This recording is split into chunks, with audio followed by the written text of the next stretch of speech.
यह सभी को पता चल गया है कि इस्लाम शराब के सेवन पर सख्ती से प्रतिबंध लगाता है। हालांकि हकीकत में इस्लाम की स्थापना ही धोखा देने और हेरफेर करने के लिए नशीली शराब की मदद से की गई थी। ये कहानी हदीस मुस्नद अहमद संख्या 2849 से है। खदीजा बिन्त खुवैलिद कुरैश समुदाय की एक कैरियर उन्मुख महिला थीं, जिनकी उम्र 40 साल थी। उसके परिवार का कारवां व्यापार बहुत सफल था, जिससे वे कुरैश समुदाय में सबसे धनी लोग बन गए। ये हैं खुवैलिद बिन आसद। वह खदीजा के पिता हैं और अपना ज्ञान अपनी बेटी को देते हुए पारिवारिक व्यवसाय चलाते थे। यह स्पष्ट है कि इस्लाम पूर्व काल में महिलाएं अपना खुद का व्यवसाय चलाती थीं और यहां तक कि उसकी मालिक भी हुआ करती थीं। खदीजा 25 साल के युवा मोहम्मद के सुंदर रूप से आकर्षित थीं और फिर उसने उसे अपना पति बनाने की इच्छा व्यक्त की। हे मेरे चचेरे भाई के बेटे, मैं तुम्हें तुम्हारी अच्छी प्रतिष्ठा के लिए पसंद करती हूँ। ओह, धन्यवाद खदीजा। क्या तुम मुझसे शादी करना चाहोगे? हाँ, बेशक। मोहम्मद जैसे गरीब चरवाहे के लिए खदीजा का शादी का प्रस्ताव सोने की खदान ढूंढने जैसा था। खदीजा की इच्छा का उनके पिता खुवैलिद ने विरोध किया था। बकरी चराने वाला तुम जैसी प्रतिष्ठित स्त्री का पति बनने के लायक नहीं है। लेकिन खदीजा ने हार नहीं मानी। उसने भोजन और शराब के साथ एक सम्मेलन आयोजित किया और अपने पिता और कुरैश के एक समूह को आमंत्रित किया।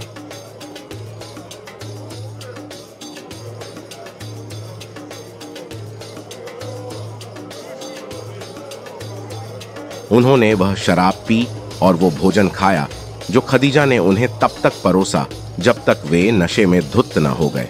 खदीजा को अपनी हरकतों का पूरा होश था। यह उसकी इच्छाओं को पूरा करने की योजना का एक जानबूझकर किया गया हिस्सा था।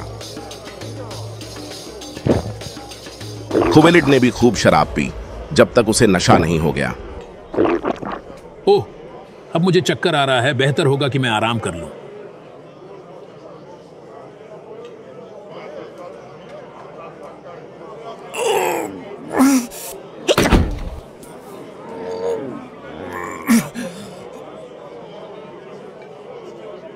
पिताजी, मोहम्मद बिन अब्दुल्ला ने शादी के लिए मेरा हाथ मांगा है, इसलिए आप उससे मेरी शादी करा दें। क्योंकि खुवैलिद नशे में था, वह स्पष्ट रूप से नहीं सोच सका। जरूर कर लो, तुम जिससे चाहो उससे शादी कर सकती हो। फिर खदीजा ने अपने पिता को इत्र लगाया और उन्हें अच्छे कपड़े पहनाए, जैसा कि रिवाज के अनुसार पिताओं के साथ किया जाता था।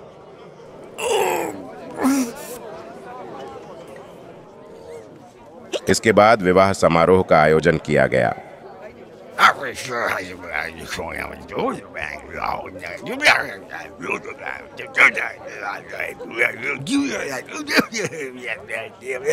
कुरैश के लोगों ने नवविवाहित जोड़े को बधाई दी। जब उसका नशा उतर गया, खुवैलिद ने देखा और उसे पता चला कि उसे इत्र लगाया गया है और अच्छे कपड़े पहनाए गए थे, तब उसने कहा, मेरा ये हाल किसने किया? ये सब क्या है? आपने मेरी शादी मोहम्मद बिन अब्दुल्ला से करा दी है। मैंने अब्बू तालिब के अनाथ लड़के से तुम्हारी शादी? नहीं, मैं ऐसा नहीं कर सकता। क्या आपको शर्म नहीं आती? क्या आप कुरैश के सामने अपना मजाक बनवाना चाहते हैं? लोगों को ऐसा बताएंगे कि आप नशे में थे? तुम्हें यह कहने की हिम्मत जब तक वह राजी नहीं हो गए, तब तक वह उसके पास से कहीं नहीं गई। खदीजा ने मोहम्मद से अपनी शादी तय करने के लिए अपने पिता को धोखा देने के लिए शराब या खमर का इस्तेमाल किया। इस्लाम का प्रचार करने के मोहम्मद के निर्णय में खदीजा का प्रभाव काफी महत्वपूर्ण था। इस बात पर भी ध्यान दिया जाना चाहिए कि मोहम्मद ने उसके सपने को हासिल करने के लिए शुरुआत में धोखे और चालाकी को इस्तेमाल करने का समर्थन किया था। बाद में मोहम्मद ने इस्लाम के प्रसार को आगे बढ़ाने के लिए एक तुलनीय रणनीति अपनाई।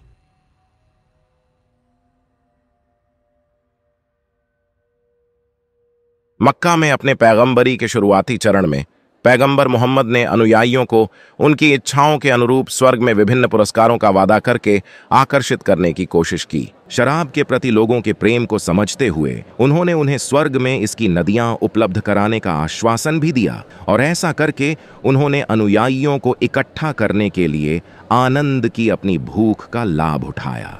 कुरान सूरह अल-मुताफिफिन 83 आयत 25, उन्हें मुहर लगी शुद्ध शराब पिलाई जाएगी। कुरान सूरह अल-वाक़िया 56 आयत 17-19। उनके आसपास सेवा के लिए ऐसे बालक फिर रहे होंगे जो सदा बालक ही रहेंगे, ऐसे प्याले और सुराहियां और छलकते जाम लेकर जो बहती शराब के होंगे। वे न उससे सिर दर्द से पीड़ित होंगे और न ही उनकी बुद्धि प्रभावित होगी। पैगंबर मोहम्मद ने तो ये तक कहा था कि नशीली शराब अल्लाह की तरफ से एक संकेत या चमत्कार है। कुरान सूरह अन-नहल 16 आयत 67 तथा खजूरों और अंगूरों के फलों से भी, जिससे तुम मादक पदार्थ तथा उत्तम रोजी बनाते हो। निसंदेह इसमें उन लोगों के लिए एक निशानी है जो समझ बूझ रखते हैं। मदीना चले जाने के बाद भी वह शराब की प्रशंसा करते रहे, जैसा कि कुरान सूरह मोहम्मद 47 आयत 15 में है।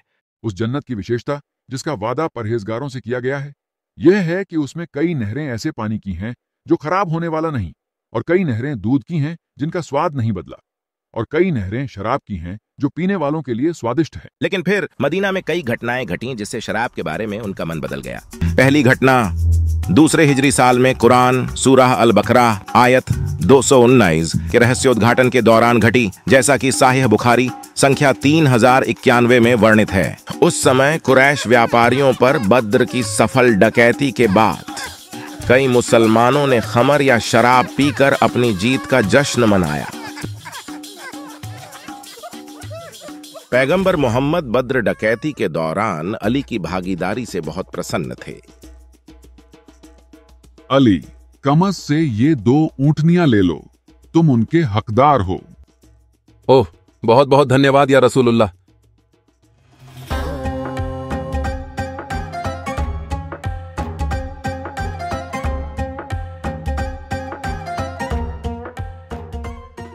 मेरा इरादा रसूलुल्लाह की बेटी फातिमा से शादी करने का है। मैंने बानी कैनुका जनजाति के एक सुनार के साथ इदकिर, जो सुखद गंध वाली घास है, को बेचने के लिए समय निकाला था, और मैं उस पैसे को अपनी शादी की पार्टी में इस्तेमाल करने वाला हूं।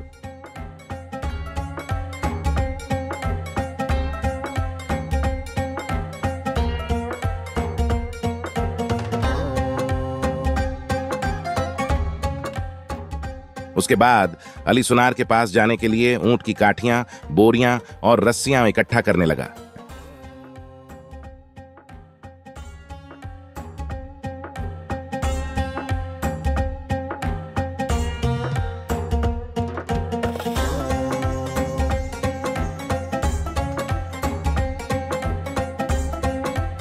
अरे नहीं, नहीं, मेरे ऊंटनियों को क्या हो गया? ये किसने किया? हमजा बिन अब्दुल मुत्तलिब ने किया। वह किसी अंसारी के साथ रह रहा है और उनके घर में शराब पी रहा है।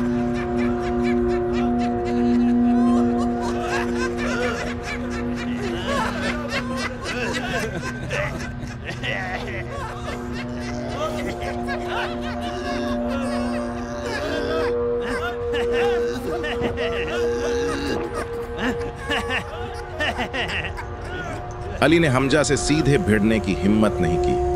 बेहतर होगा कि मैं पैगंबर मोहम्मद से तुरंत इस समस्या से निपटने के लिए कहूं।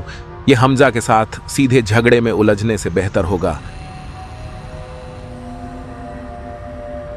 अली पैगंबर मोहम्मद के घर गया। पैगंबर घर पर थे और जैद इब्न हरिथा भी मौजूद थे।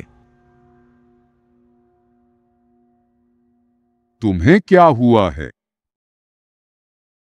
या रसूलुल्लाह, मैंने आज जैसा दिन कभी नहीं देखा।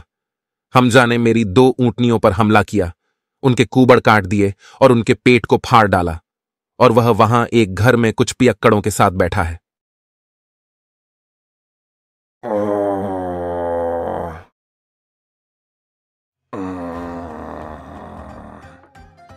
उसके बाद पैगंबर ने उस घर में जाने का फैसला किया जहां हमजा था।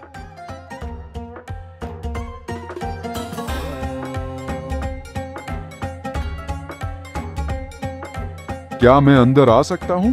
आइए या रसूलुल्लाह।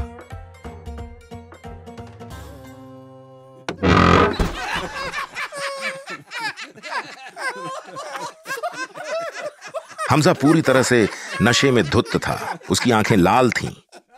अरे हमजा, तुमने अली के ऊंटों को क्यों मार डाला? उसने उनके लिए बहुत मेहनत की थी, तुम्हें उसके नुकसान की भरपाई करनी होगी। क्या आप हमजा ने अल्लाह के दूत की ओर देखा और फिर उसने अपनी आंखें उठाईं। उसके घुटनों की ओर देखा, फिर उसने अपनी आंखें ऊपर उठाईं और उसकी नाभि की ओर देखा, और फिर से उसने अपनी आंखें ऊपर उठाईं और उसके चेहरे की ओर देखा। क्या तुम मेरे पिता के दास नहीं हो? पैगंबर मोहम्मद को एहसास हुआ कि हमजा नशे में है, इसलिए वह पीछे हट गए और वहां से निकल गए।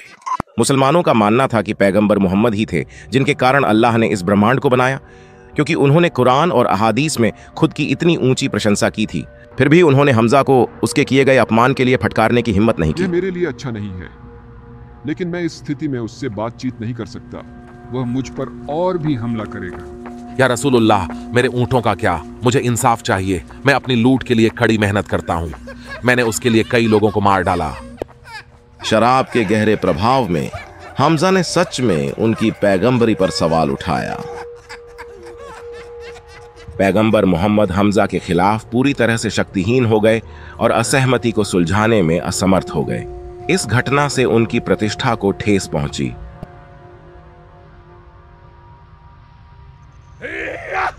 यह घटना हमजा के चरित्र पर प्रकाश डालती है। नशे की लत में पड़ने से पहले ही वह एक हिंसक व्यक्ति के रूप में जाना जाता था। हालांकि नशे में धुत होने के बाद उनका व्यवहार घृणित स्तर तक बढ़ गया।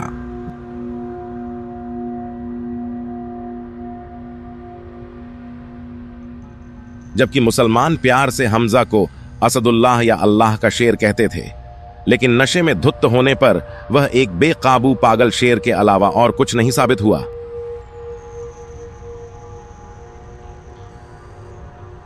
उस घटना के बाद पैगंबर मोहम्मद ने शराब के बारे में अपनी राय बदलनी शुरू कर दी। या रसूलुल्लाह, शराब पीने के बारे में आपके क्या विचार हैं? कुरान सूरह अल बकरा 2 आयत 219। ऐ नबी, वे आपसे शराब और जुए के बारे में पूछते हैं। आप बता दें कि इन दोनों में बड़ा पाप है तथा लोगों के लिए कुछ लाभ है, और इन दोनों का पाप इनके लाभ से बड़ा है। आयत में मुसलमानों को शराब पीने से मना नहीं किया गया है। इसमें सिर्फ इतना कहा गया है कि बहुत ज्यादा शराब पीने से नुकसान होता है, लेकिन यह इस पर रोक नहीं लगाता है। कुरान का अवतरण सूरह अन-निसा आयत 43 चौथे हिजरी साल में।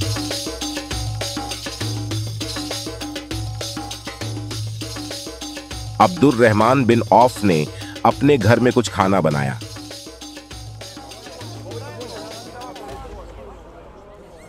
फिर उन्होंने अली बिन अबी तालिब और उनके दोस्तों को आने के लिए आमंत्रित किया। उन्होंने अपने मेहमानों को पीने के लिए शराब परोसी।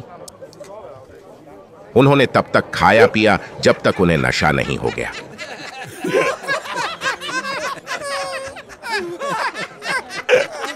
फिर प्रार्थना का समय आ गया।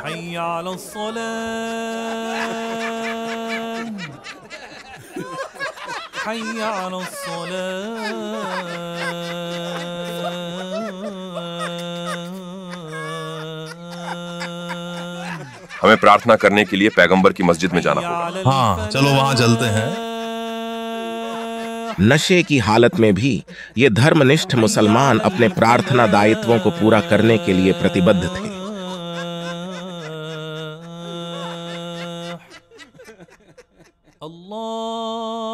अली, क्या तुम हमें प्रार्थना कराओगे? जरूर। अल्लाहु अकबर, अल्लाहु अकबर, सुब्हानक अल्लाहुम्मा व बिहम्दिक व तबारक इस्मुक। शराब पीने के कारण उनके लिए प्रार्थना ठीक से करना मुश्किल हो गया था। अली इतना नशे में था कि वह कुरान की आयतें भी ठीक से नहीं पढ़ सका। कहो, ऐ काफिरों, हम उसकी पूजा नहीं करते जिसकी आप पूजा करते हैं, और हम उसकी पूजा करते हैं जिसकी आप पूजा करते हैं। हाँ हाँ, तुमने अभी क्या कहा? हम उनकी पूजा करते हैं जिनकी पूजा वे काफिर करते हैं। अरे अली, क्या तुम ठीक हो? अल्लाहु अकबर। जाहिर है ऐसी घटनाएं पैगंबर के साथियों के बीच अक्सर होती रहती थीं, जो जाहिर तौर पर बहुत ज्यादा शराब पीते थे।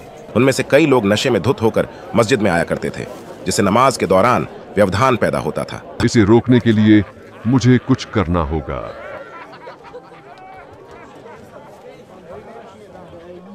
रुको, अल्लाह ने तुम सबके लिए अभी एक संदेश पेश किया है।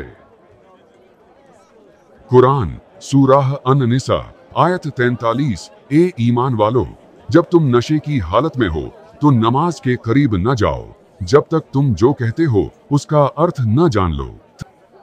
ध्यान दें कि यह आयत असल में मुसलमानों को नशीले पदार्थ पीने की अनुमति देती है, बशर्ते कि इससे उनकी प्रार्थनाओं पर कोई असर न पड़े, जिससे पता चलता है कि अल्लाह ने नशीले पदार्थों पर पूरी तरह से प्रतिबंध नहीं लगाया है।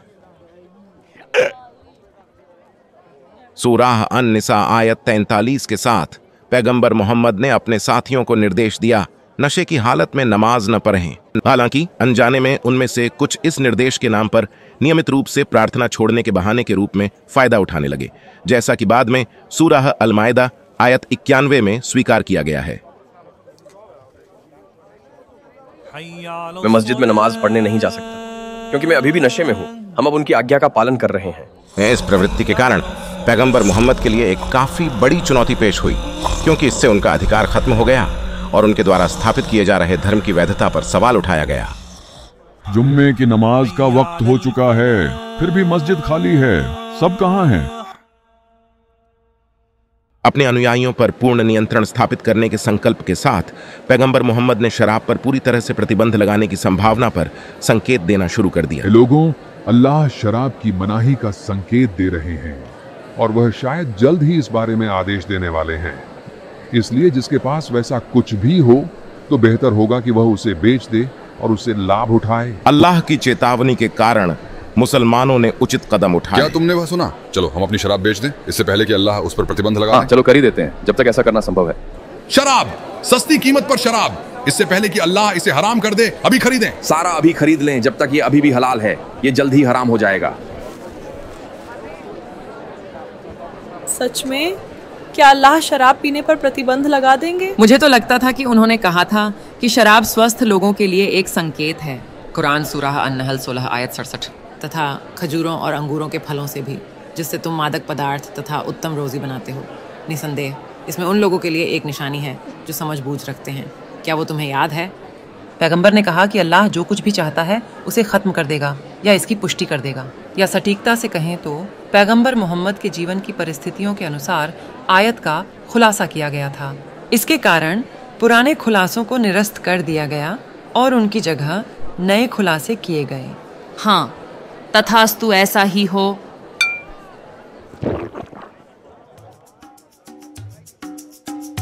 कुरान का रहस्य उद्घाटन सूरह अल-माइदा आयत 91 छठे हिजरी साल के अंत में। यह सईद बिन अबी वक्कास है। यह कहानी खमर या शराब पर प्रतिबंध लगने से पहले मदीना की है।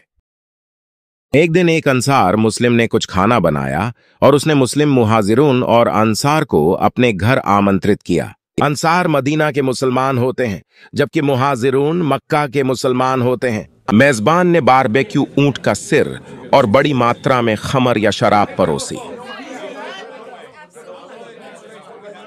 उन सब ने खूब खाया पिया जब तक उन्हें नशा न हो गया।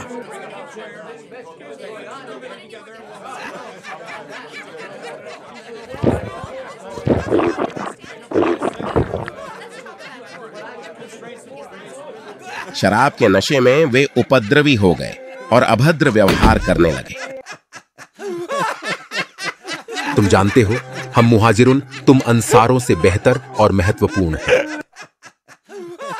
क्या? इस तरह बकवास कहने की तुम्हारी हिम्मत कैसे हुई? जब तुम यहाँ आए थे तो किसने तुम्हारी हमारे बिना इस्लाम की शुरुआत नहीं हुई होती। हम मुख्य खिलाड़ी थे, लेकिन हमारे बिना तुम लोग यहाँ या वहां मक्का में जीवित नहीं रह पाते।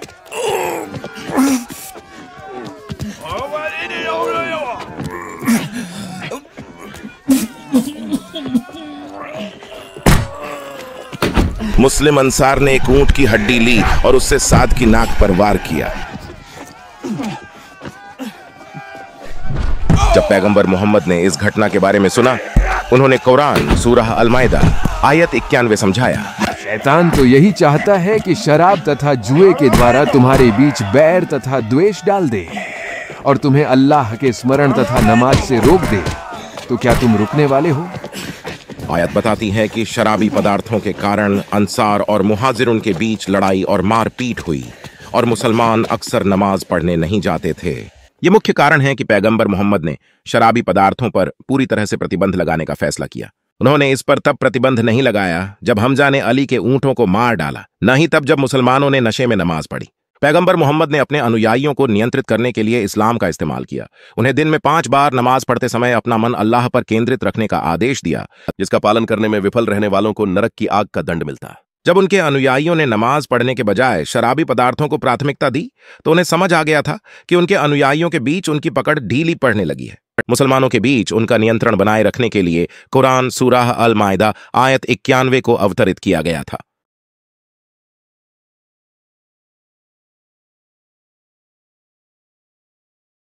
पैगंबर मोहम्मद ने 13 सालों तक मक्का में इस्लाम का प्रचार किया। साल 622 ईस्वी में वह मदीना चले गए और 632 ईस्वी में अपनी मृत्यु तक 10 सालों तक वहीं रहे। मक्का में अपने समय के दौरान पैगंबर मोहम्मद ने स्वस्थ दिमाग के संकेत और स्वर्ग में विश्वासियों के लिए इनाम के रूप में शराब के उपयोग की प्रशंसा की। मदीना में अपने पहले साल में उन्होंने तब भी सूरह मोहम्मद आयत 15 में शराब की प्रशंसा की थी। जब उन्होंने दूसरे हिजरी साल में काफिरों को लूटना और उन पर हमला करना शुरू किया तो उनके अनुयायी और ज्यादा शराब पीने लगे, जिससे कई घटनाएं हुईं। पहली हमजा के साथ एक घटना घटी जिसके कारण पैगंबर मोहम्मद ने सूरह अल बकरा आयत 219 में शराब के बारे में पहला नकारात्मक संदेश प्रकट किया। शराब के बारे में दूसरा नकारात्मक संदेश चौथे हिजरी साल में सूरह अन-निसा आयत 43 में था, जिसमें मुसलमानों को नशे में नमाज न पढ़ने की चेतावनी दी गई है। उन्होंने सूरह अल माइदा आयत 91 में शराबी पदार्थों पर पूरी तरह से प्रतिबंध लगा दिया। सूरह अल माइदा आयत 91 का खुलासा छठे हिजरी साल के अंत में हुआ था, यानी पैगंबर मोहम्मद के निधन से लगभग 3 साल पहले। उनकी पैगंबरी 23 सालों तक चली। इसका मतलब है कि शराबी पदार्थों पर पूर्ण प्रतिबंध लगने में 20 साल की देरी रही होगी। कोई यह सवाल कर सकता है कि इन हराम पेय पदार्थों पर प्रतिबंध लागू होने से पहले इतना महत्वपूर्ण समय क्यों बीत गया? क्या यह संभव हो सकता है कि इस देरी का कारण यह था कि पैगंबर को खुद उनका सेवन करने का शौक था?